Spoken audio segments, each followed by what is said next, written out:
Dahil sobrang sensitive yung skin ng anak ko guys, nahihirapan talaga kami dati kahit alikabok lang, na-expose siya sa alikabok, wala na nangangati na yan at ang nipis lang talaga ng skin niya, ang daling magkakasugat. So, ang dami na ring resita ng doktor na hindi tumatalab sa kanya, pero ito nakita ko to sa online kaya nag-order ako.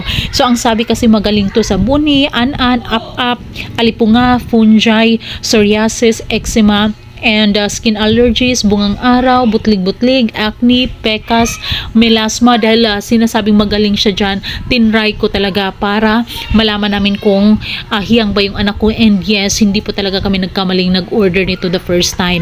So ito na yung ginagamit ko hanggang ngayon at dito lang talaga siya hiyang.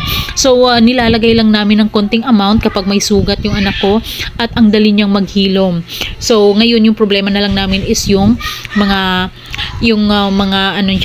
mga marka kung paano matanggal, pero yung sugat niya may solusyon na talaga kami.